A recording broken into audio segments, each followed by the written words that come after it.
Good morning. Hello, hello, hello. Those Is are my this two still favorite morning? letters. What do you say? You said LO are your two favorite letters? Yeah, hello, hello, hello. Those are my two favorite letters in a Are British they? accent. Oh, in the British accent. I It's thought you were just a saying your dumb two joke. favorite letters in general. I do have two favorite letters, but let's get to that in a split second. You were about to greet the people Well, to I the was gonna show. ask though, because I said good morning, and I Uh-huh. was like, it's noon now though. So is morning even the appropriate thing to say? I have no idea. Time is fastly becoming an illusion. That's true. Fastly is a word.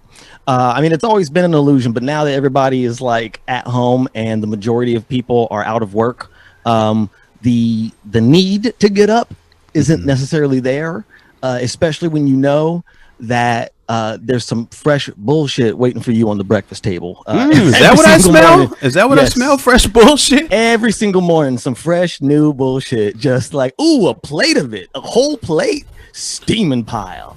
So how you feeling today, Baron? Me? How are you doing? Yeah, man. How are you? I'm feeling a lot of different things. I mean, there's a couple. I'm feeling bittersweet. You know, we're kind of winding this project down. I hear You that. know, this. We got a couple more shows. On this run for sure. Yes. Just a couple more. I'm still high off of getting to talk to Robert Townsend yesterday. It was pretty impactful and amazing. Pretty amazing.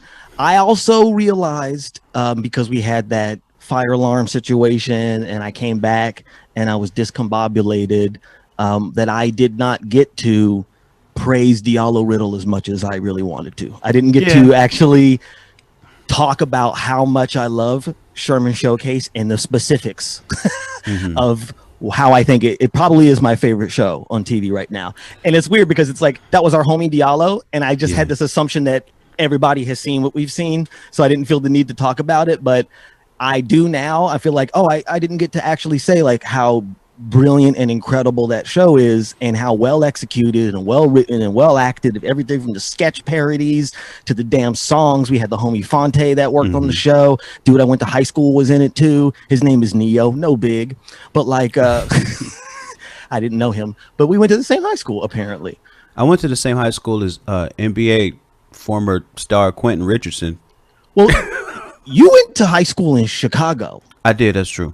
I assume that there's a lot of people that have been to your high school that went there or in your neighborhood that have gone on to become all kinds of great things. Yeah, Michelle Obama went to my high school too. What? Yeah. The floatus of my heart. Oh, That one. The one and only. The one that's and all. only. Can't even remember who went to my high school. Rutina Wesley, the homie. She's on the show. She's on the show Queen Sugar. Okay. Juliana Huff. I don't know her, but she was on So You Think You Can Dance, I think. Matthew Gray Goobler from the show Criminal Minds. See, y'all got crazy alumni. All of y'all is actors too. All of y'all are working. That's tight. Those are just the ones I know. Those are the ones that I like around the time that I was in there. So I have no idea. Oh, except for Juliana Huff. She's way younger than me. Anyway, why are we talking about this? Because I asked you how you doing. Oh, yes. I feel weird.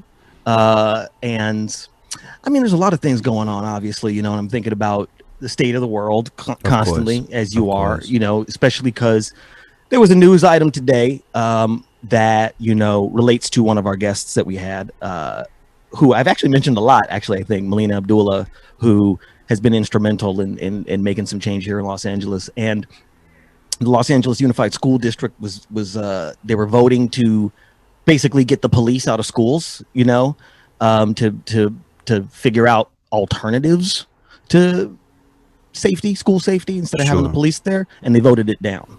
So there's still going to be police at schools, and I hate that, especially knowing that I think today is Tamir Rice's birthday.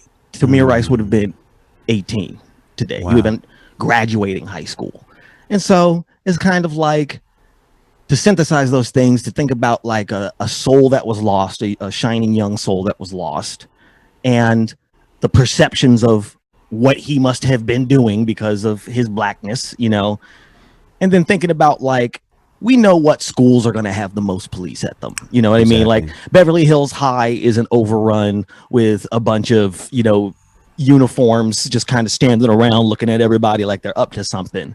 So I guess it's just kind of like, I'm disappointed, I guess is what I'm saying. I'm still happy that these things are in the public consciousness, that they're being discussed all around the country. Because a couple of years ago, we had the opportunity as a state to vote down the death penalty, and we didn't do that either. So I'm just kind of like, fuck's going on in California here and there, here and there, but that's California, the state. But this was like, Los Angeles Unified School District. So that's what I'm thinking. That's what I'm thinking about. I think that even in defeat, and I'm not trying to find a silver lining in something like that would clearly be a good thing, not being voted for. But I mean, it's largely similar to how it means, or what it means when Bernie Sanders has an unsuccessful bid for the Democratic nomination, and how his support and his presence pushes everything to the left.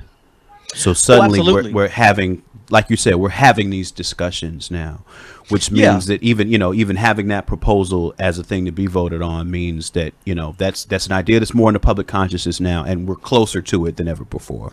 Yes. And that's the thing that kind of gives me hope, I guess, but I'm just impatient. I want to see, I want things we don't have faster, time. Obviously. That's real. That's because we get murdered fast. So everything else should happen fast too. Yes.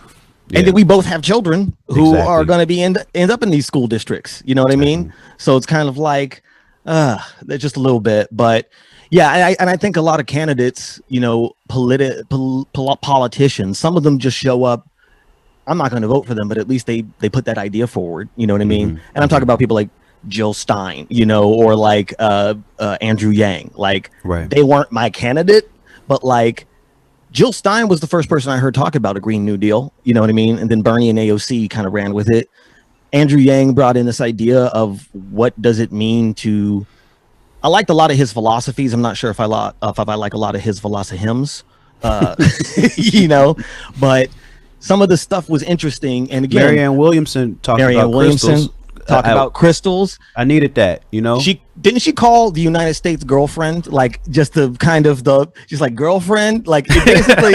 I feel like in one of the debates she quoted Whoopi Goldberg from Ghost. Like when she was like, United States, you in trouble, girl. I feel like she actually said that out loud, and Kamala Harris was just kind of like, I mean, it's true, but she shouldn't be the one saying that. But like, yeah, I mean, and that's the thing. Like, I feel like even like Bernie and Elizabeth Warren, I feel like their biggest contribution is bringing the conversation of how wealth distribution is working in this country. You know what I mean? And it resonates with people. Obviously. Like we want to hear those types of things, and that's what really pushes the conversation forward. Is like those people become supported because they're saying things that reflect things that people actually want. When for so long the Democratic Party has been it says one thing, and oftentimes it's beholden to other entities. When these people are coming along saying like, wait a minute, no, I do want that. Like, we do want healthcare. We do want education that's affordable or free. Like, these are things, these are ideas that resonate with us. So like these candidates get pushed with a sense of populism that actually makes us feel connected to the democratic process. Yes. Which is something that's been getting lost for a while now. Well, it's lost in a lot of ways. I don't even want to get started on the parties of the Democratic Party and the Republican Party, and how these are two parties that I left a long time ago. I was invited to the party, and I looked in. I was like, this is weird. Who's been double dipping? And I just feel like both of them have very limited perspectives. But the thing about parties in this country that's really interesting is that the ideologies can change. Like, the names can stay the same, but the ideologies can change really easily. Absolutely. So like, we're looking at a Democratic Party that's moving left, whether it wants to or not. And the people who are established and dug in are fighting that change. Yes, but it's happening, and absolutely these ideologies cycle over time. The names stay the same, but it's really the Democratic Party is simply the collection of people and what they agree on in that moment.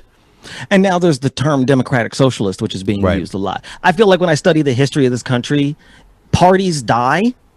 Like there was Whigs, and now we don't have Whigs. You know what I mean? And their philosophies, woo, you know what I'm saying? No, we had the Bull Moose Party, we had Whigs, we had Democratic Republicans. These parties came and went because they no longer served the people of this country, right? Right. So to me, the word Democrat and Republican have been around too long, and it's time for them to go. Now, of course, there's democratic socialism. That's a new kind of idea. Obviously, people are talking about things like independents and libertarians and the Green Party and stuff like that. But we have a two-party system, you know what I mean? And it's kind of, this whole thing is kind of fixed for us to be so monogamous to one party. And it's just kind of like, we need a lot more ideas, you know? Well, it's really, you know, we need to be polypartious. It's the economic structures that are fixed. You know what I mean? It's the economic systems, it's the donation systems, it's the foundations, it's the fundraising. All of that is what's fixed into place, and why it's so hard for any other party to really get a foothold is because they don't have the structure built up that these other ones do. So that's why, for me, you know, it's more about infiltrating what's already there and changing it with new ideas, you know?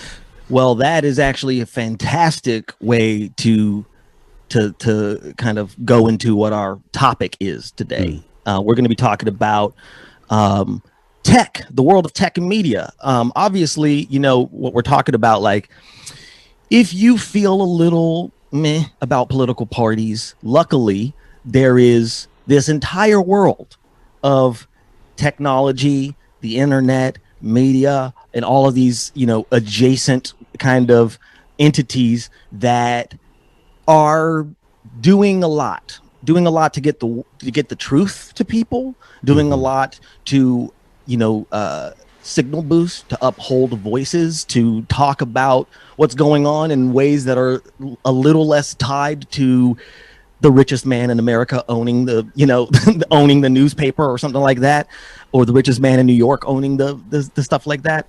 So it's kind of like, I am a bit of a tech nerd. Now, people don't know this about me because I'm black, and nobody ever asks me about this shit because they want to ask me about black shit. So I was just setting up a brand new computer I got last night. Alienware Aurora R9. No bragging, but bragging at the same time. And I was talking to a friend, a white friend, kind of, who was up at the same time when I was up at 1 o'clock. She was very drunk. And she was like, I didn't know you were such a tech nerd. And I'm like, yeah, I've read Kurzweil. I know I know what the singularity is. You know what I mean?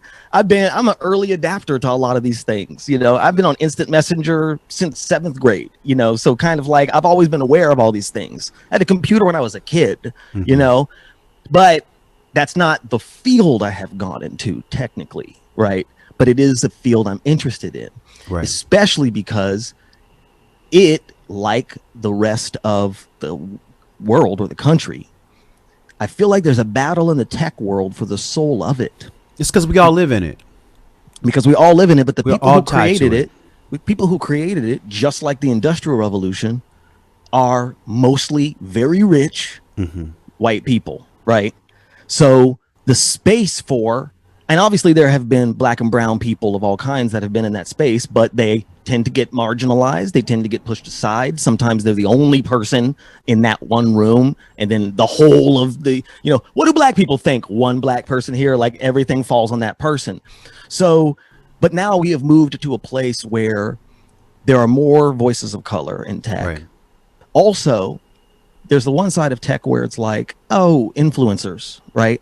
And then there's the other side where there's Arab Spring.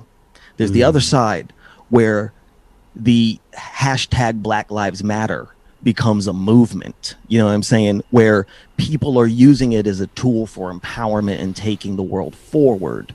At the same time, on the other side of the spectrum, people are living in a fake world where they look correct at all time, right? So it's like this weird battle for the soul of tech. And I that's something I'm curious about, especially as we go forward. And I think that all of our guests are going to have a lot to say about, you know, all the various different industries that they're involved in too. What do you think about what I just said right there, Mike? I mean, I think it's fantastic table setting for bringing our first guest in, who is a writer, activist, commentator, who's really, really made his own lane in that space. And I don't know, I'm really fascinated to dig in with him about what he thinks about tech and how that deals with us as people going forward, especially in the moment that we're having. So let's welcome to the show, Baratunde Thurston. Yo, hello, new Negroes. Good to see you. That's us. Nuevos Negros. Very Yes, good to find That's you in here. Spanish at that too. Yes, we are multilingual. Yo, black people are everywhere. We're That's everywhere. I know some of us did not go north, and some of us landed in a different continent. I'm sorry. What were you saying, Baratunde? If I may just weigh in on some of which y'all have been talking about. Please. Oh, you were already. listening? Damn. Yeah. I like to know what I'm walking into. I too miss Marianne Williamson. She was an original G. And I have a fact check from Mike. Sure. Michelle Obama did not go to your high school. I know where you're going with this. Michelle Obama high school. Let's just and shift the power where it belongs. That's real. Brother. That's real. The gravity has shifted. But I thought she was about to hit me with her maiden name. I thought you was going with that. Yeah, I didn't. I wasn't gonna go that far. This is first level fact check. We can go deeper as the show. Well deserved fact check that was. First level fact check. I like that. Well, Baratunde, so happy to have you here. I've known Baratunde for I met you like way back, like in the beginning of both of our careers in Boston. 2003-ish. Yeah, maybe like even that. Before that. Maybe even before that. We were both in Boston at the same time, different schools. I'll just say that Baratunde went to Harvard. And just put that out there. I went to BU, whatevs. The point is that Baratunde has always been a guy who I always looked to inform me on what was happening in the world of tech. He's always been very connected to the world of tech for various reasons. Baratunde is the reason that I signed up for Twitter or Instagram or Foursquare, even probably MySpace and Facebook is because Baratunde was the first person to tell me about it. So I just kind of wanted to ask, like, why you know all that stuff?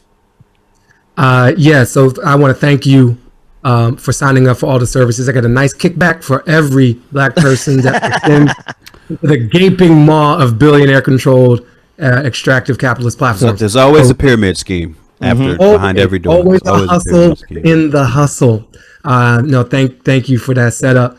I'm that way because I was formed by my mother, Arnita Thurston, and she was a computer programmer herself way back in the late 70s and early 80s. I was born in 77. I was born into a house almost from birth with a computer, which is like a very rare thing for any family, much less a black family in the hood in DC, right. where I came up. So she set the stage kind of literally. And then I also had no girlfriends.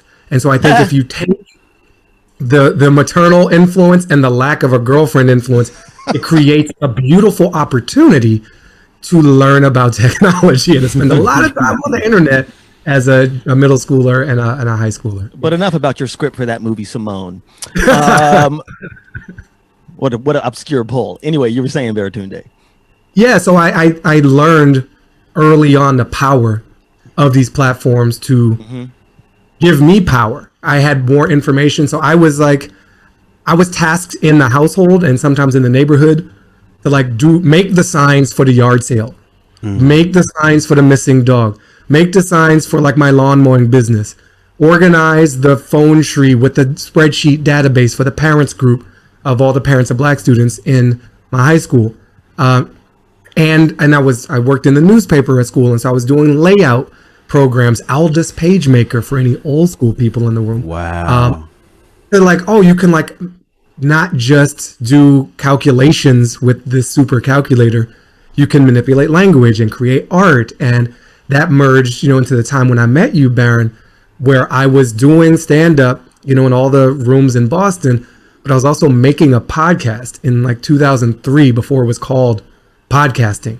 It was a great way to express myself without asking permission. It was a great way to get information about resources that mattered, like auditions or job opportunities or gatherings of black students in groups in Boston, various Boston universities. And it was a way to not feel so alone and to sort of have a stage in a virtual space, which is what we've all been forced to. Thank you, Zoom, by the way. Everything's brought to you. Literally, yeah. So you've been ahead of the curve, situationally, circumstantially, and now intentionally, your entire life with tech. You've been ahead of the curve. So I'm wondering where you sit right now. Is there something that you see on the horizon, something else that's coming? A new wave you see that people aren't really hip to right now, but you think might be a game changer? Yeah, justice for Black people. No, I'm just kidding. Singularity will come first. But there's no specific piece of technology that I'm like, oh, this is the thing that's going to change everything. It's Bitcoin or something like that. I do think to what y'all were speaking to earlier, I think Baron used this term, battle for the soul. Mm-hmm. And I see everything we care about taking place, being mediated by some level of networked technology. Everything. And that's rare. The closest analogy is just the idea of capitalism. Like everything we care about has been affected by, mediated by, infected by, some might say, money. Mm-hmm. But I think even beyond that, love is going to run through tech. Church and Jesus and whatever God you may or may not worship is going to run through tech. Sex is running through tech. Your democracy, if you have one, if you're so lucky to have one that functions, hello, Canada, then that's also going to be run through tech. And so that raises the stakes on how we define what technology is. So for me, it's not like this technology is going to change the world. We should all be aware. It's like, no, the world's going to be eaten by technology. And we should make sure that we are on the right side of that power dynamic in determining how those systems are designed, who has oversight of them, yes, can benefit from them. That's the thing I care more about than a specific app or like some VC's portfolio investment. Nice. Yeah. Off that, what you're saying, because you've always struck me as a bit of a, well, not a bit of a, you are a theorist about where things have been and where things are going. And I consider myself in that same place with tech, not at your level, obviously, but I just like to think about it. And obviously I was talking about Kurzweil before. And I guess I kind of want to think about, or want to talk to you about, what's to come, I guess, in a sense, in the sense of, I guess I want to say Afrofuturism. You know what I mean? Like Kurzweil's a futurist, so it's kind of like I'm an Afrofuturist. I consider you an Afrofuturist, and I guess what I'm asking is, what are some of the things you would like to see emerge? Say that, because like you're saying, like I'm always struck by the fact that like most of the research we've done in tech or stuff like that is usually military. Like that's where most of the money is spent. And porn, Baron. Military and porn. Blowing in many different ways, right? Blowing things up in many different ways. Different kinds of explosions. That's a better phrase. Use take two. So, but the point of that is that like, that's true because of the people that have a say in where the money goes to be researched, right? It's always been true in science as well. So the voices have to be included, right? So considering, if you think about if Black people are in the room in which if they're included in the pool of voices that get to determine what kind of technology we are going to make and what direction we're going to go. Say if Baratunde Thurston was in that room, what are some of the things that Baratunde would say, this is what we should head towards? Yeah, thank you for that question. It's hopeful, it's aspirational, it's creative. And maybe it's a little fun. So I would love the world where we start by solving the problems that people say they have, not just the problems that those who run the investment into technology have. So the problems we're solving now are like, how do I get an overpriced, like kale-based burrito delivered to me faster, right? We spent a lot of money on solving that problem. We spent a lot of money on solving high-end butler level problems. Like, I don't want to do my laundry, somebody help me out type problems. Basically, I miss my mommy problems. Versus problems of my job has me working double shifts, closing and opening, or it's so unpredictable that I can't properly schedule time with my child or care for my child. The public transit system is designed in such a way, we have all these like super slick apps for Uber, etc., but like our metro apps have fallen way behind. The ability to deliver healthcare and understand what's happening with our bodies, that's in a league well behind the one that we should be living in. And even when you think about policing, you know, there was something that happened in Chicago, I believe yesterday, at a protest, where protesters were finding out the names of the officers who were policing them in the moment, looking them up in a database of officer complaints, and then airing their dirty laundry over a megaphone in real time. Whoa. And those officers were shamedly walking away.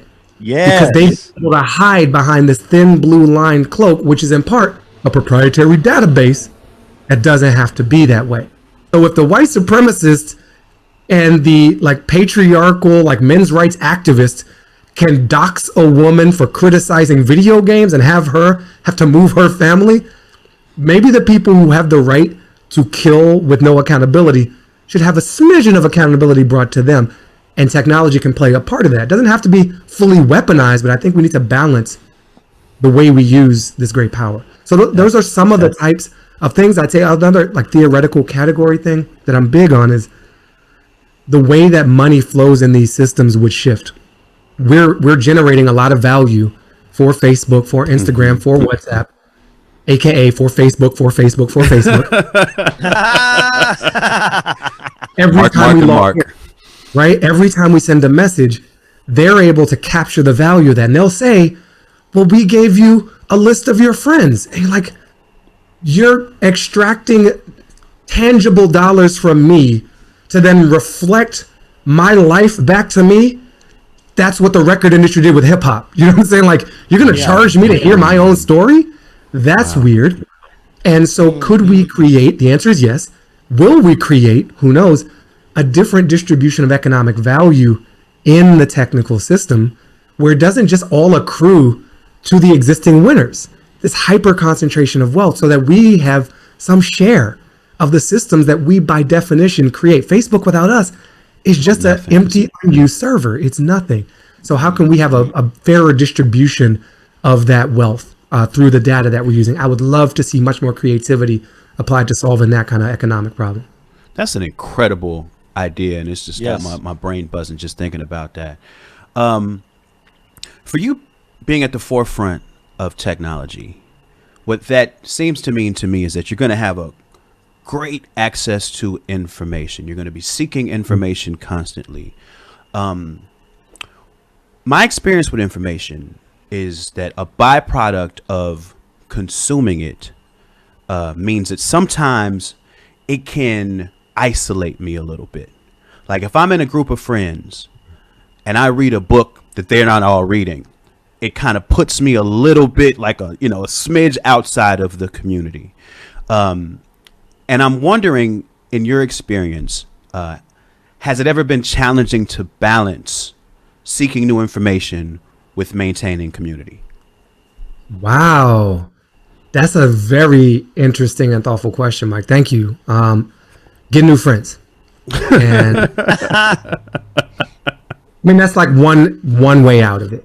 The other is to seek balance in your own life and pause.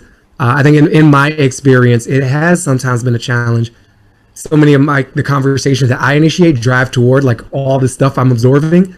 And if everybody else isn't doing the same thing, it can be isolating. It's not always fun to just like absorb more stuff than the average person or than whoever your community is. I think the other thing is separate from the specifics of the information absorbed.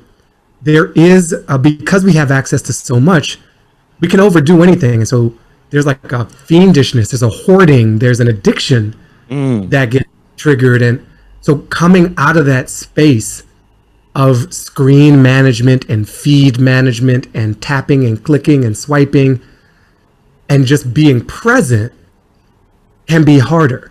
And in the times of COVID, we're actually forced to interact and find community much more through screens. So it's a bit of a paradox that we're being asked to be present and be there with your friends, but the way to do that's through a screen where all these notifications keep popping you up to do other stuff on the screen, right, to distract you from the presence with your friends.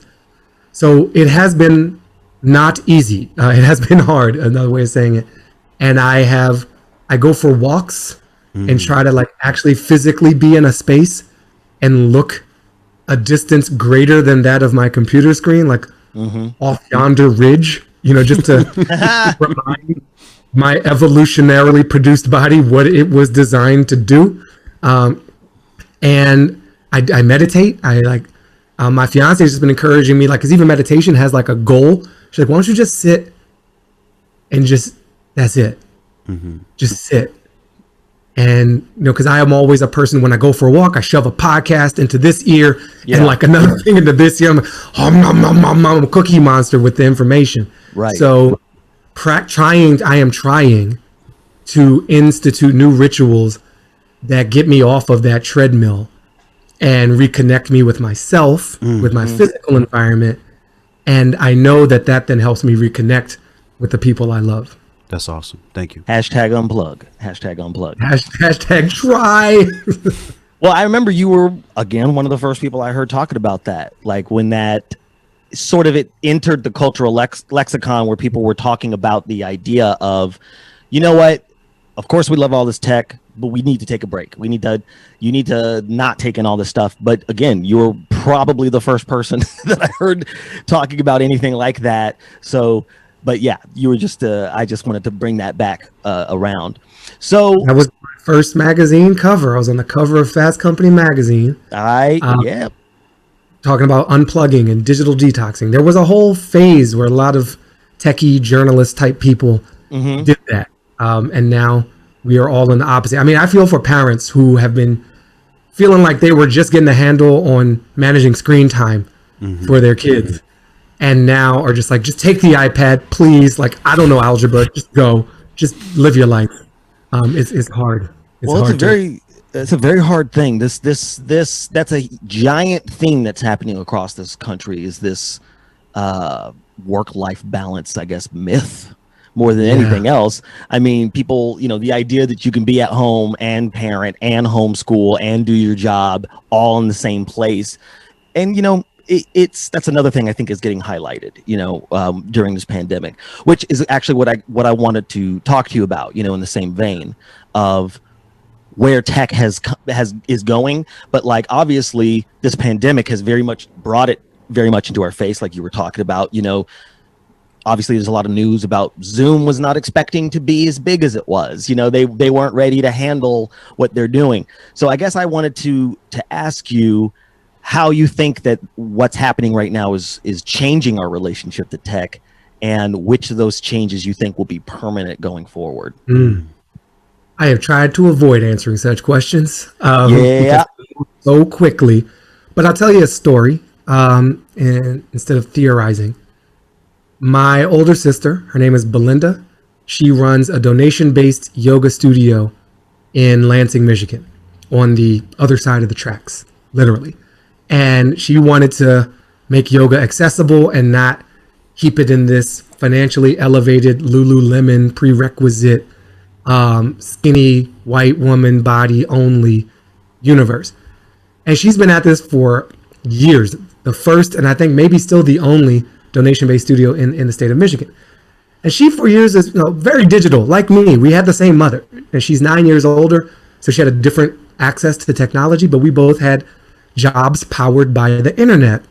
And she had been talking about innovating her way in her studio practice, but she just didn't do it. And then COVID hits, and my sister is shaming me in the levels of her broadcasts. She does a daily yoga thing. She's doing one-on-one lessons. She's got a remote producer using StreamYard as a platform with her.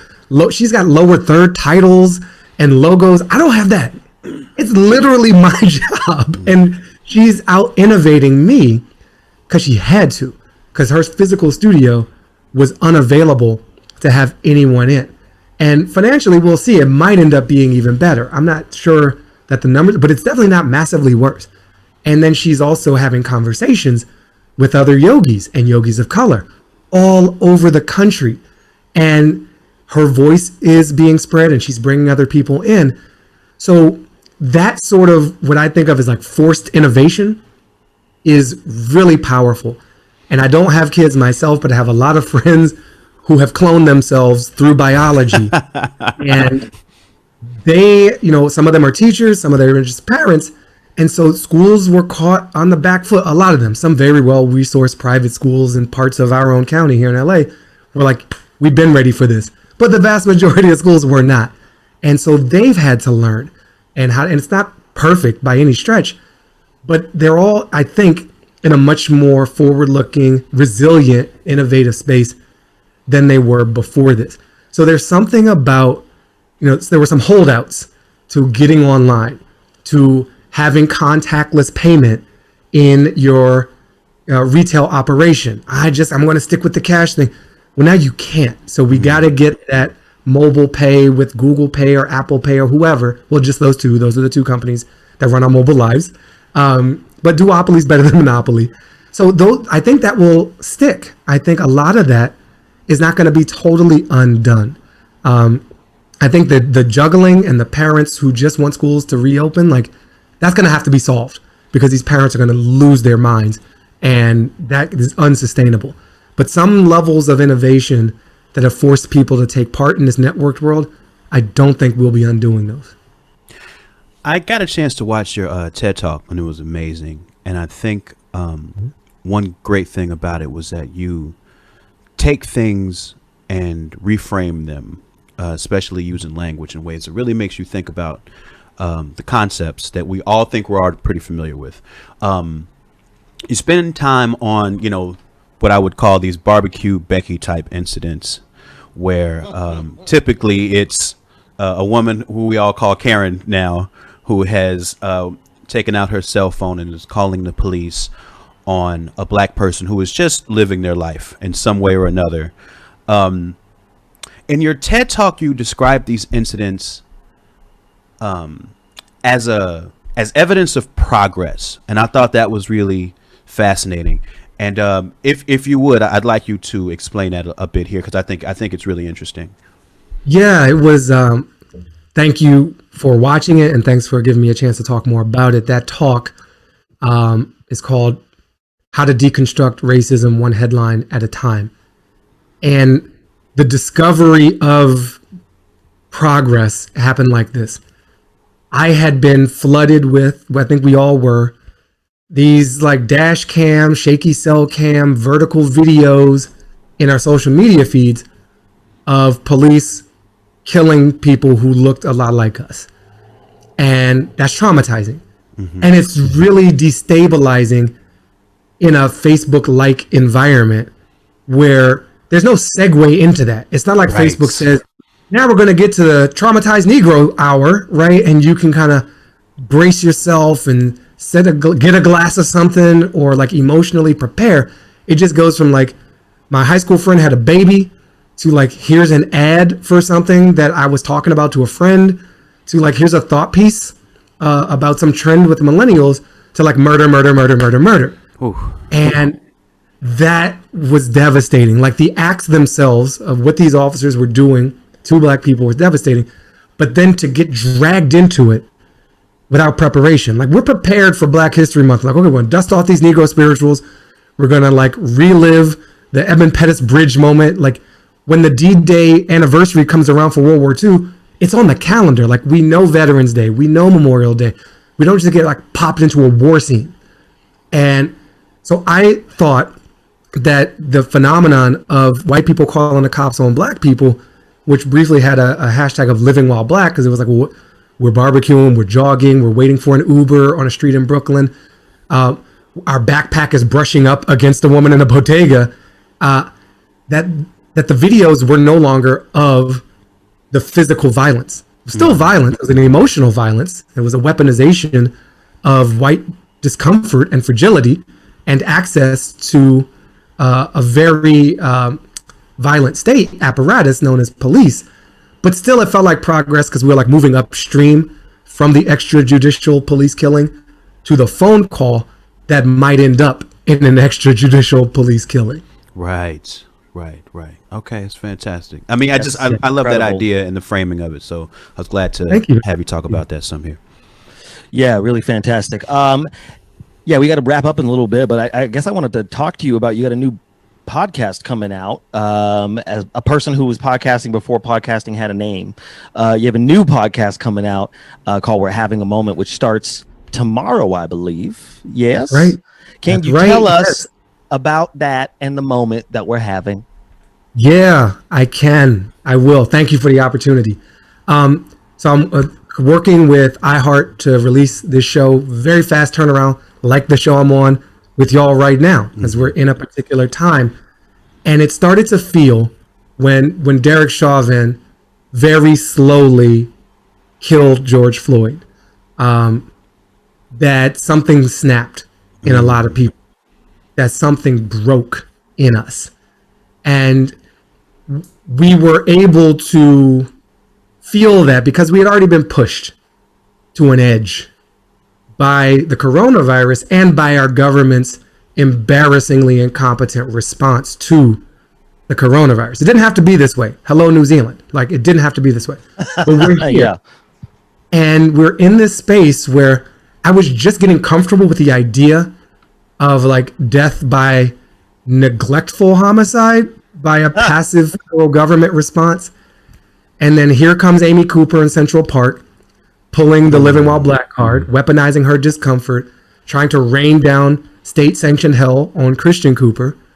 Missed, but the very same day, poetically unjust as it was, the very same day, we got Derek Chauvin slowly killing George Floyd in response to a 911 call. So those stories are connected. And then everything that popped open after that, the flare-ups of our national body's response to this infection of white supremacy, has revealed like, yo, there's something different happening in this moment. And I just wanted to try to capture it. I'm not predicting the strength of the movement that's going to grow from this moment, but it feels important to me to grab hold of this defining moment of history while we're still in it, lock it up in a searchable set of like 6 episodes, because they will try to deny that coronavirus ever even happened. Yes. They will deny any of this. It's likely to start falling apart. And it's like, oh, it's just a bunch of white liberal looters hijacking Black Lives Matter, which is No. Something different happening with this. Cities are seriously considering defunding the police. Y'all talked about it already. So that's what the show is my attempt to explain some of these concepts, like what is defund the police, to capture the meaning of this moment and the significance of it, and break it down a bit with some jokes, but then just a lot of fire too. Nice. It's a document. It's a document of this moment. Yeah, I mean, it's an audio document. Thank you. That's the biggest thing. I feel like America has just never been honest about what has happened in America. It's a very simple thing. That's exactly it. This country has been in a perpetual state of cognitive dissonance since its inception. We cannot agree on what history is. We can no longer agree on what facts are. Yeah. But we can agree that the brutal murder of George Floyd, in a world in which we have seen all these videos over and over and over and over again, to the point where you're right, it's like, it's so traumatizing, but we had to have this document, because people have been saying, before we all had camera phones, that's not true, that's not happening, what were they doing? And then it's he said, they said cops versus humans, thing. But now with the documentation, it brings it into a different light. And of course, that documentation got normalized and traumatizing. And so it took a video that is far and beyond. It's like the worst, the longest, defiant. We've had all the guests talk about it. Roxanne Gay talked about how that officer looked at the camera like, what? Yeah. Robert Townsend talked about him having his hands in his pocket like, what? It's just a casual Friday or whatever.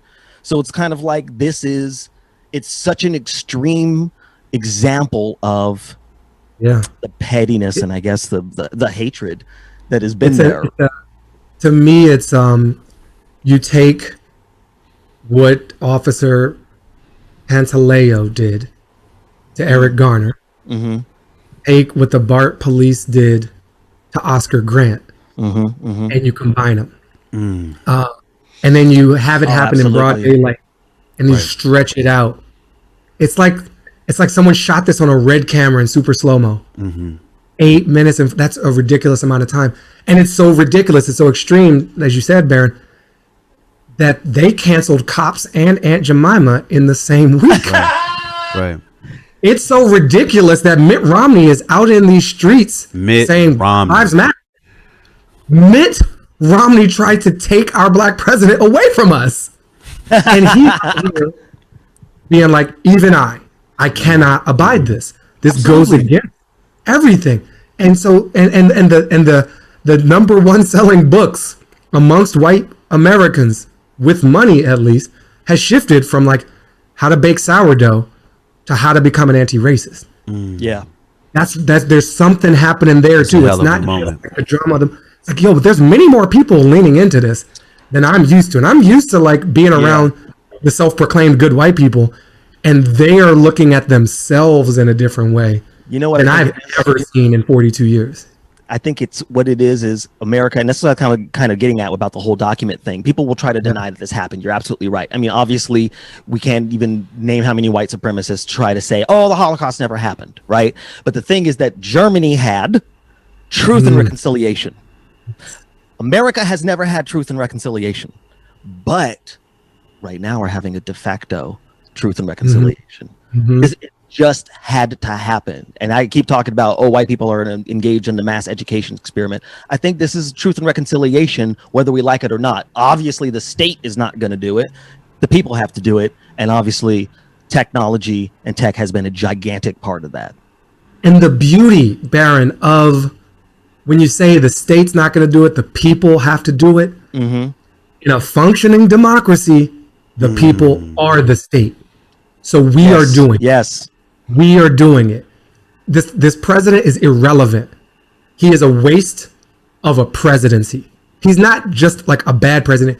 He is a missed opportunity, and history will capture that moment. But in the absence of that leadership, we got it on the ground. Right. Look at all these Black Lives Matter chapters. Look at the Black Visions Collective out of Minneapolis.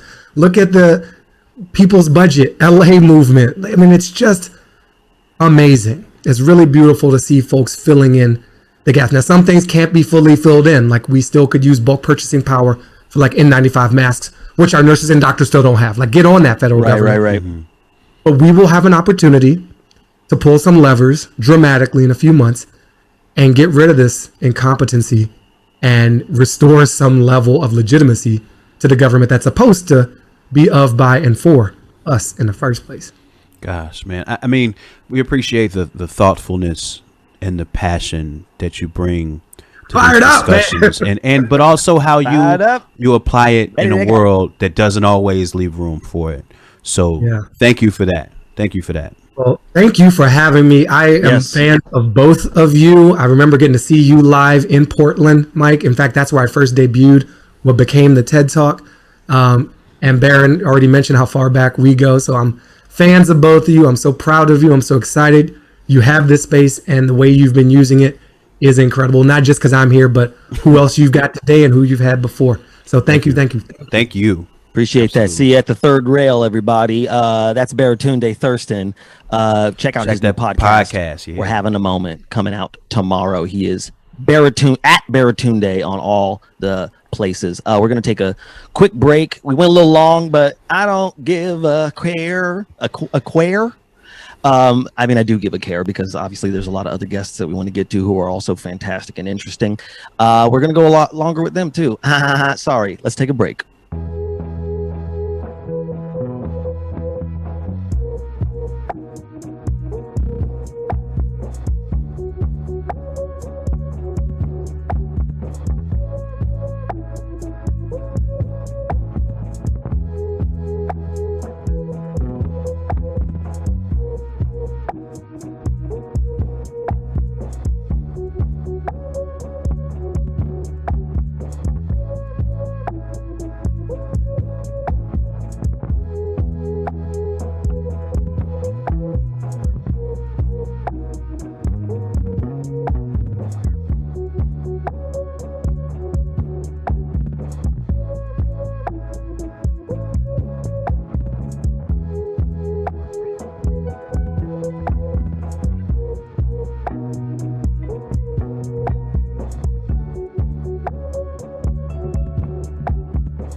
Welcome back to Call and Response. I'm Baron Vaughn. I'm Open Mike Eagle. We got a lot of good guests to get to, so I'm going to get right to it. What you think about that, Mike? I mean, I think it's great. You know, we never get the chance to talk to people as long as we want to, and we never get a chance to process what they said as long as we want to. But that's to do on our personal time. We do have other folks to talk to. That's right. So coming right into it, this next person coming to the stage, you might recognize from his podcast Higher Learning, which is on the Ringer. Round of applause, digital applause, everybody, for Van Lathan. We got to figure out digital applause somehow. We got to figure out a way to make it happen. It's just in my muscle memory to say that, man. How you doing, Van? Good, man. How y'all doing? We're doing all right. Doing all right, man. You know, one thing we like to ask everybody that comes to, especially when we get to chat with them real quick like this, is what has slowing down been like? We've all been through this lockdown for months where we're city folks. We're used to moving and grooving and getting things done. What's it been like to try to slow down for the last few months? I did not adapt well, bro. Really? Of course not. I did not adapt well. Like early on, I don't want to bring the mood down, but early on, I had what's known clinically as a complete fucking nervous breakdown. Wow. Clinically, okay. That's a clinical term. Yeah, right? science, yeah. Nervous breakdown. And you know it's bad when you take it to Twitter. You know, because I was like, I can't go through this alone. Like I'm on the ground, like sprawled out. It felt like. So here's the thing. I noticed something. I always like to look at myself as an introvert, right? And I am an introvert. I don't mind being at home. I don't mind being here. But I gotta know somebody else is out. I I gotta know that there's people at the bar, that the world is moving on. But when we hit pause at the same time, like I couldn't handle it. And for a long time, readapting and sort of having a new structure or actually having to have my own structure was hard for me. So I'm doing well now, but it was tough at first. Well, just real quick to follow up on that. I mean, could you walk us through a little bit of how you got up out of that? I bet there's a bunch of people going through that right now, and any insight you could give them on how you brought yourself up would be pretty useful. Right. So I was having intense anxiety both upon waking and before I went to sleep. 3 weeks, I think I didn't sleep. Like it just, everything changed. I wasn't working out because I was scared to go to the gym, and then living in fear all day long, checking numbers. Do you know how unnatural it is to wake up? The first thing on your mind is you go find out how many people died. Yeah. Do you know how like crazy that is? Every single day you're looking at a number of how many human beings died. Right. For. And so it after a while it built on me. So what I started to do was upon wake, don't do anything. Don't look at the phone. Don't do nothing. Take my vitamins, brush my teeth, go for a walk. Put the mask on, go for a walk. And that centered me. I would go for a walk and I would ground. I would read street signs. I would see the weirdness of downtown LA, which is not the best walk. I mean, it's not. But just listen to the voices, listen to old episodes of Martin, like inject myself with joy in the voice. Yeah. You know what I mean? Yeah. Listen to TD Jakes, whatever it is, inject myself with joy in the morning, give myself a head start on the despair to come. And then at night, it was, edibles. And I know that's true.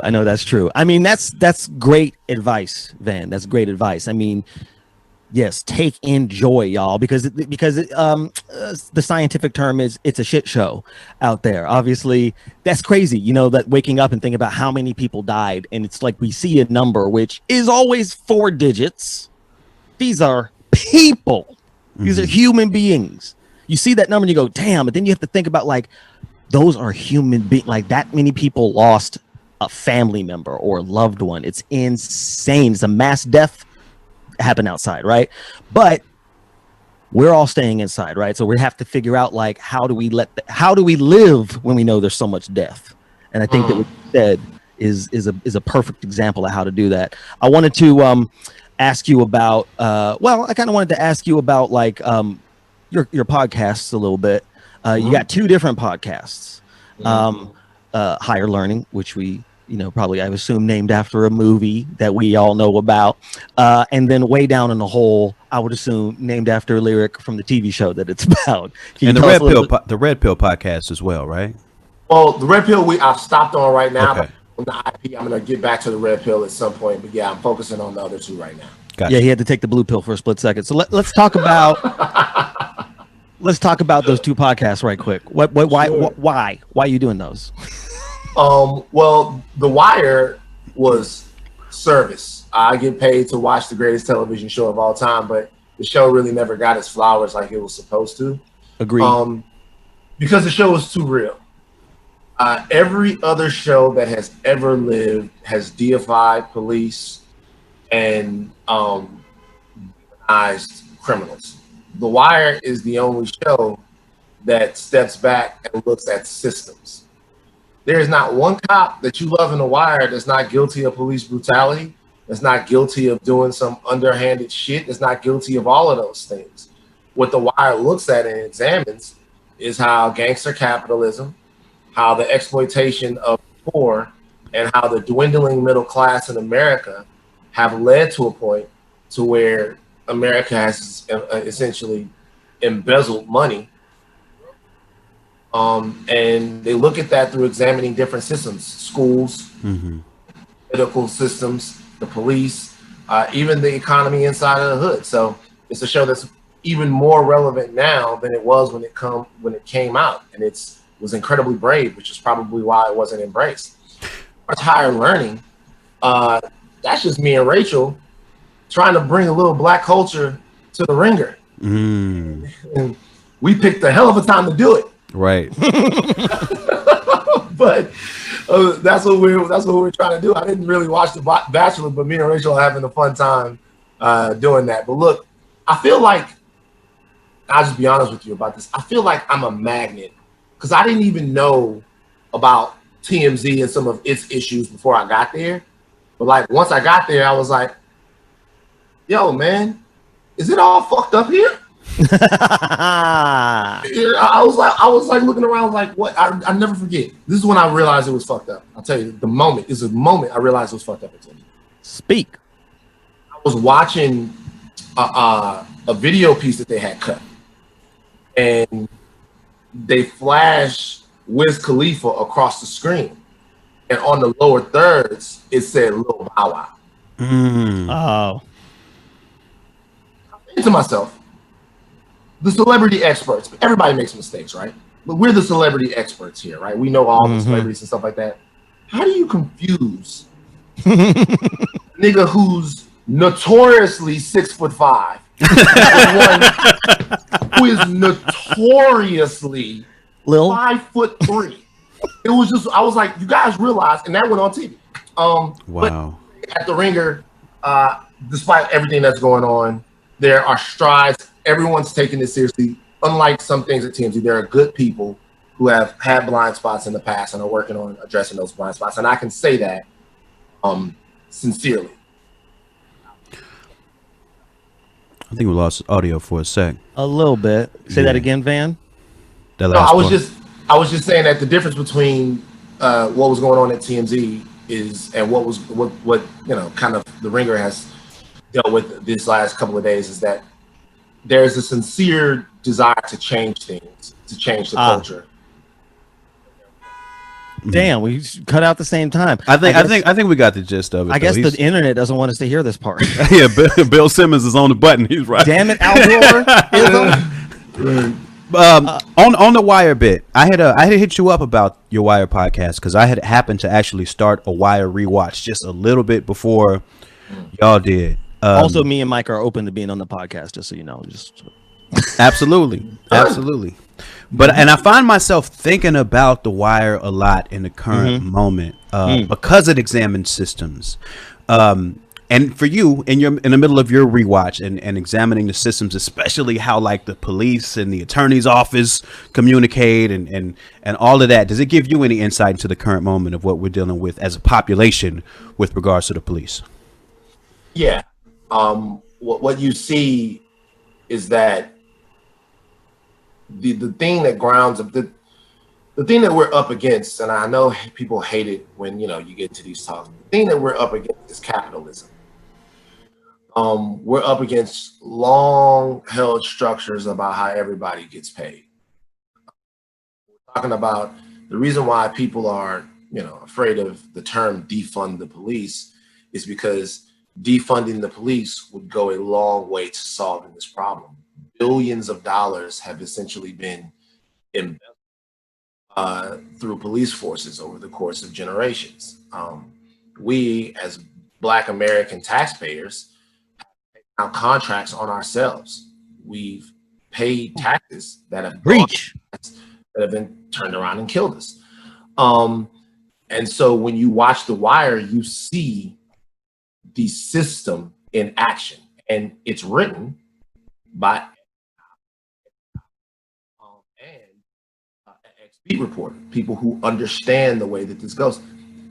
There's not ever one time during the show where solving a crime or getting a bad guy is seen as being done for the betterment of the community. It is for self. It is for the detective that's doing it so he can make something. For the upper, it's about getting more money. It's about whatever. It's for self. It's an individualistic look at these problems. It's not good versus evil. It's how everyone can get over, which is unfortunately what America has become. Wow, that's very, very true. And everybody check out Van Lathan's podcast, Way Down in the Hole, and The Ringer, and of course Red Pill when that comes back, when he gets rid of that blue pill. Van, thank you very much for being here, man. Respect what you do, bruh. What you say? Oh man, I appreciate you guys. I love both of you guys, man. Thanks. Yeah, man. Appreciate that. Thank you for being a strong black and a clear-eyed voice in spaces where it ain't a bunch of them. So I appreciate you bringing that and always having that honesty and authenticity wherever you go, man.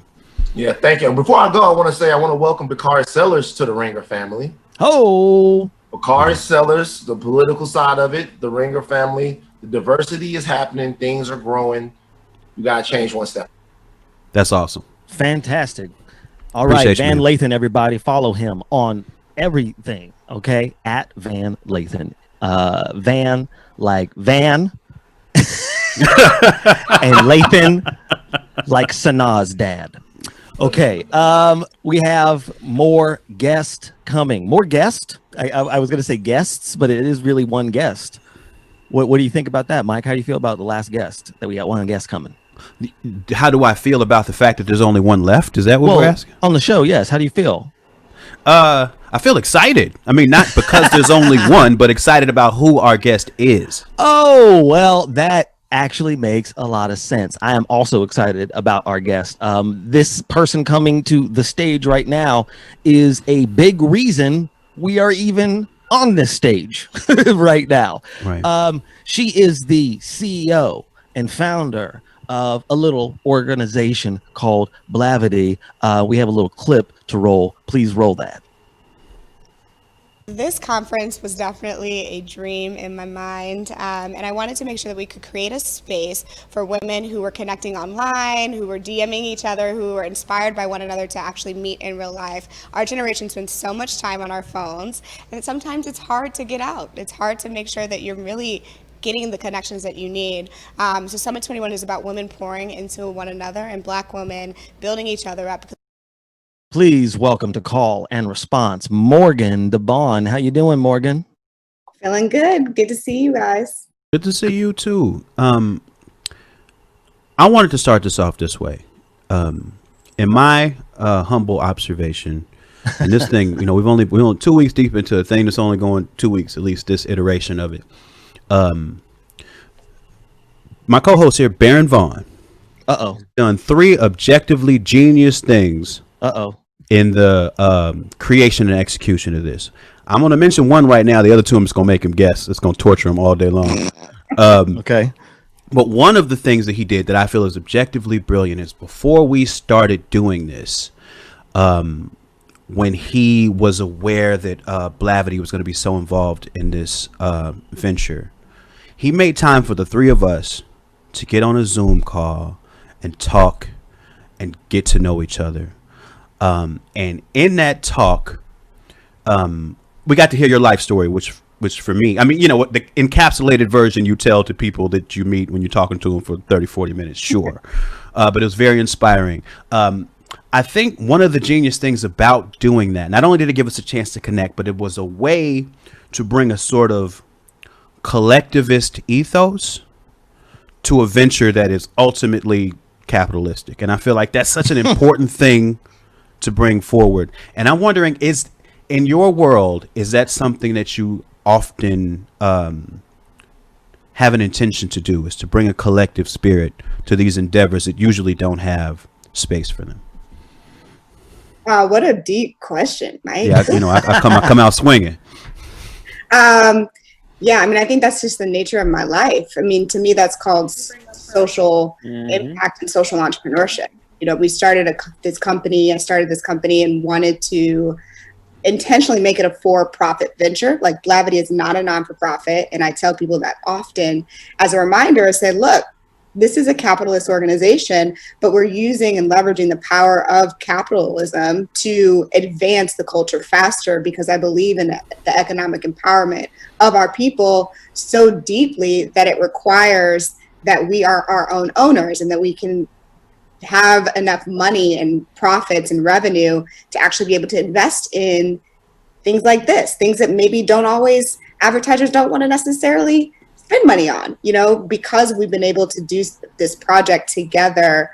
Like, we have a fantastic sizzle. We can go shop this around. We can actually now take it to the rest of the world and say, hey, you should be having conversations like this. If we didn't even have this space, and I give a huge shout out to Funny or Die as well for their investment. If we don't have the space or the freedom to make these types of cash investments to do this kind of stuff, we all know Hollywood would never take a chance on a show like this that they've never seen. Mm-hmm.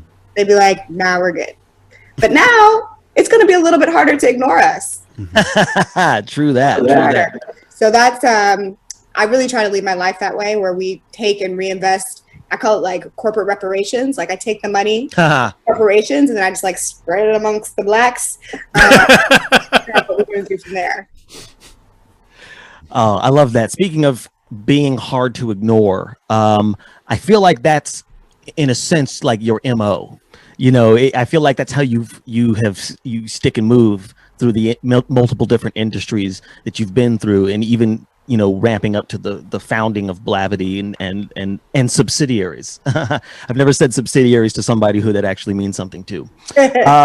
So I guess what I'm curious to ask is, I know that you've talked about this in many different platforms, but I guess I want to hear about your an abridged version of your journey, but also what fuels you behind that, and how things like Blavity and their subsidiaries and even a show like this fit into your vision.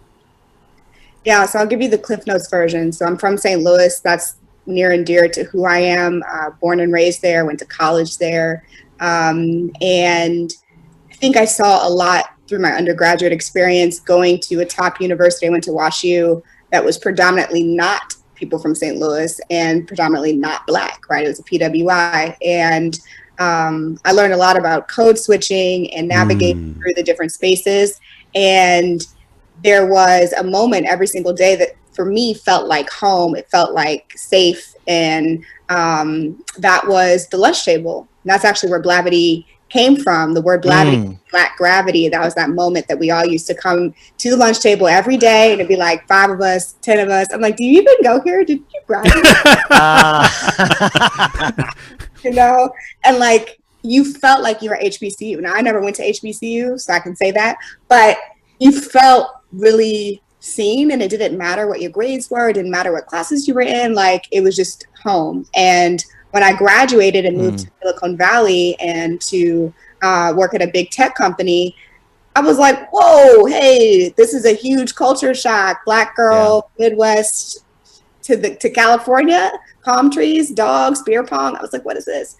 And so for me, I think Blavity, the feeling of Blavity was the thing that I missed. It was the thing that I found that so many other young Black professionals, as we advance, and really of the diaspora at all entirely, as we advanced through our careers and we became more mobile, we were all feeling this sense of other during the day at our work as we were pursuing excellence for our own advancement, for our wealth generation, to be owners, to be leaders within our organizations, whatever it may be. This is the same thing in Hollywood now, right? Now that Blavity's here in LA, I'm like, oh, this is literally everywhere. And so the organization was started around how do we bridge that gap online. We know that Black people are early adopters of technology. We also know we're the best creators on every platform: Twitter, YouTube, Instagram, TikTok. They're all doing our stuff, right? It's like our energy is what fuels the growth. So why don't we have a big Black tech company? And we still don't. Blavity is doing well. We're a platform, we're media. We started with media and we're building out our different tech platforms. But at the end of the day, we don't have a Black Facebook, or we are not significant owners of the platforms that we all use so much. So it's just a huge opportunity, I think, for us as a people to continue to advance towards. You made sure to bring something forward from your university experience that you wanted to see in your professional life. So the Black gravity of the lunch table inspired you to bring this to fore. While you were in Silicon Valley, was there anything there that you wanted to make sure that you brought with you to Blavity? Oh, what a great question. I think one of the beautiful parts about Silicon Valley that's intoxicating, it's literally like just yummy, is the idea of billion-dollar enterprises. I mean, you are sitting in a cafe, you are standing in line at the movies, you are in an Uber and everyone's like, what are you working on? What are you building? Oh, I have $1 billion app. I have $1 billion idea. Every single person you meet is starting a thing or working for the next big thing, period.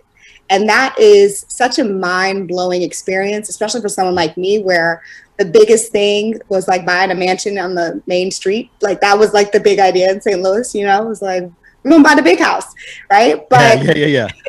like that was it. That's where we stopped. And so to be surrounded, you can't help but think that you have wings. You can't help but think you can build a platform that 1 billion people can use, because you look down the street, you're driving down the street and you've got Salesforce headquartered, you've got Facebook's headquarters, you've got Palantir, like literally everybody, same streets, right? In your apartment buildings, in your Uber pools, like everywhere. So that is what I wanted to bring to the Black community, is that thought and that feeling of being invincible and building platforms for millions and billions of people. And they're like, why the hell not? And like, let's go big. And let's make it a really beautiful, great experience. When you look at our conferences, when you look at our experiences online, you know, we try to do our best to also lead with design excellence and making sure that people feel like this is a top quality experience, the same way that you would expect if you go to a Google conference. You know, if you go to Afrotech, like we got water fizzly, you know, fizzly water, we got DJs, you know, we give out candy, we got backpacks, like we're gonna do it all. Fantastic. On that idea of all these things that you're doing, and also just I love the philosophy behind Blavity, even the word Blavity. And from what I know about gravity, particles come together and eventually become bigger and bigger masses, right? So I want to talk about this big mass that you have started called Afrotech. So this is a conference that has been happening, obviously not at this exact moment, but like, tell us about that and tell us about the way that it's extension of all these different ideas we've been discussing here. Yeah, so going back to when I was an employee at a big tech company, I was one of maybe 10 Black people on our campus at the company that I worked at, which was over 3,000 people at that headquarters. And that's crazy. Like, you know, and there was very few, maybe 1 or 2 Black people that were directors or above. And so I felt like, okay, I'm not seen here. Cool, I get it. I don't know this world, I'm just learning. And then I decided to quit because I was like, I don't want to be at the top of my career as a top Black person at this company by the age of 25, which is like almost what I could have done, you know? So, but not because I deserved it, but because there's just no one else. Yeah. You know? And then, so I was like, all right, I'm going to quit. I'm going to build Blavity, build up my dream, really follow kind of my passion. And then I realized, wow, in Silicon Valley, even on this side of the entrepreneurs, the creators, the venture capitalists, I'm still one of very few Black women in the industry. Less than 1% of venture funding goes to women. Like less than 2%, I believe, goes to women. And then even a smaller fraction goes to Black women, of course. In the world. That's crazy. So when I saw that, I said, you know what, as a community, as a Black tech community, we do exist. I see y'all down the street and be like, hey guys, hey, but we don't always know each other. So we had all these Google groups and Facebook groups and listservs and, you know, WhatsApp groups. I'm like, okay, this is too much work. We need an event where everybody can come together and just share what we're learning and get connected. So when you go to Afrotech, and this is so critical, and I think we should all do this, whatever industry it is, we don't sit there and we don't talk about all the problems. We don't say, why are there no Black people in tech? Let's have a panel about why there's no Black people in tech. And we don't invite the heads of D&I to go on stage and say, well, so-and-so company is the best, most diverse Black company or most diverse tech company. I'm like, yeah, it's 0.5% over 0.1%. Like that doesn't, it's not success. You don't get to go on stage and talk shit about that. Like, and you don't get to parade your report. So what we talk about instead is like, hey, I'm a Black founder. I've raised over $10 million. This is how I did it. I'm a Black founder. I have a team of over 50 people. This is how my org works. I'm a Black entrepreneur, I'm a Black engineer at Twitter, and I just designed and built this really cool algorithm. Let me show you how. Like we talk about our strength so that we can accelerate faster as a community and actually learn from each other. And so the tagline for Afrotech has been, we are the ones we've been waiting for. We don't need permission at it, you know? So that is why Afrotech started, and why we've even evolved it even since the conference into a media brand, into a platform, into a community, and why, you know, it's very much in alignment with Blavity Inc. as an overall company. You've alluded to scale a lot, I think, in this conversation, and it touches on something that I think about, because as awesome, as impressive as Blavity is, knowing you, I can tell that it's not near its ultimate form yet. Oh, she's only at the beginning. Exactly. yeah, of course. And I would love to hear from you what that final platform looks like, as well as you've been able to envision it. What a tough question. You know, I struggle with that because I couldn't have told you exactly what it looked like today 5 years ago. Right. What I can tell you is the pieces that I remember my first pitch deck to investors. It was super cute. It had a little black girl at a lunch table, and it had bubbles around her that said events, podcast, TV, film, web, newsletters. And it just said, like, this is just all of the elements of content and storytelling and connection that this young woman sitting at this lunch table has. And Blavity should be all around her every day. Now, it doesn't have to be Blavity Inc. brand. It could be that we're enabling other brands or other conversations, just like this show, or we're enabling other creators to do that, other podcasts, other TV shows, whatever it may be. I don't need it to say my name on it, but we need to be a part of the conversation and pushing the culture forward for any young Black girl, any Black person in America every single day should be exposed in relation with something that Blavity Inc. has its finger on. And that's that collective kind of community sense again, building that. That's really incredible. And I guess that's the last thing I want to ask about, just about, like, you know, obviously you're an alum of 30 Under 30, many different lists that you've been on, and you know that puts you in a group, I guess you could say, you know, a community of people even to be one of these lists. And I guess I wanted to ask you about the advice that you have to pass on. Like, who are the people that you have followed in their model, you know, who has inspired you, and then what kinds of things do you want to pass on to my friend's daughter who's in coding classes right now? Oh, so many things.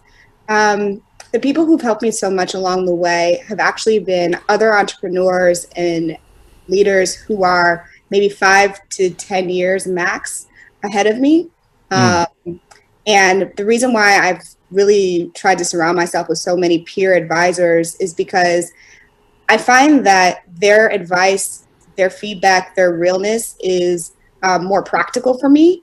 And so, and I can see it, you know, so I can see them move like just a few steps ahead. And that's helped me navigate the nuances that I never learned, because I didn't go to B school. My family's not entrepreneurs. Like, I just had to learn all this stuff from scratch. And so I wanted to surround myself with people who are just a little bit ahead. You know, I can't aim too high, but I can get a little bit every single time. I just a little bit more. So that would be my advice to any young person who is looking to network, looking to advance, looking to kind of surround themselves with the community. Focus on those peers. You know, don't go after the person who just got an Emmy. Like, oh, you know, let's focus on the people who are just a little bit bigger and 1 or 2 steps ahead, because one, they're also going to have more time for you. They're going to have time to say yes. They're going to be more likely to actually engage with you, and their experience is probably more relevant to the world that we live in today, rather than the world that existed for someone my age 20 years ago. I'm like, it's a different world, bro. So, you know, that was nice, but this is now. That's my advice. One, my final thing I want to pick your brain about is, because I want you to have that giant platform. I want the Black Google-sized company, Black Facebook-sized platform to exist with 1 billion users and it being something that's just a foundational part of society. When I think about those companies, when you think about Google, you think about Facebook, you think about Amazon, I want your insight into whether there's a way that you can have a giant tech company that doesn't make its money selling people's personal info or exploiting, labor and, killing off retail. I wonder if you have any insight or any ideas about how you can exist at that scale and not be predatory almost by nature. Yeah, I would say there's certainly a way to get to that scale. Now, that level of profit, no. Gotcha. So I would say Wikipedia is at that scale, right? Nice. There's plenty of platforms that are at that scale, but aren't like white supremacy bad. Gotcha. Yeah. So I think that when you start talking about profits, you got to ask yourself, well, how are we getting these profits? Like, there's only Apple is sitting on more money than the U.S. government in cash, right? Like, how? Why? Where did that come? Like, what? So, yes, that's my answer. Is we can get to the scale, we can get to that level of people engaging, using, connecting without necessarily sacrificing the impact and the original mission of the company. And I think that has to do with not being greedy with the profits. Right. Okay. I get that. So it's in a way, it's about the relationship that the company has to its users. Right. Okay. Thank you. That's fantastic. And I think it's corporate greed. I mean, I really do. I think, when you look at these salaries that people get paid and the pressure that people are under to turn profits quarter over quarter over quarter, it's just like, why? So maybe I'm not there, so I can't see it. I'll leave room for that. But we're a very long way away. And until then, I'm going to stick with doing good. Nice. And with that, we know you got to go. I want to give you a chance real quick to give a couple of shout outs if you want. Shout outs to people who are making similar moves to yourself in your industry, but also just anybody in doing anything that makes you happy that you would like to share with anybody listening. Couple shout outs. One, shout out to Mike for calling me about how Funny or Die can help. Mike Farah, that is. Mike Farah, yes, indeed. We wouldn't be here if he hadn't just taken a chance as a white heterosexual man to just say, what should we do? And I think that I like that white people are doing that right now. So shout out to Mike. And two, I want to say shout out to actually two people, Charlemagne and Angela Rye. I think that they have both been carrying a ton of weight for our community lately. I can't even imagine. I mean, I was just texting with Angela earlier today, like the level of care and intensity that they've both been operating lately is phenomenal. And I don't think we give them enough roses.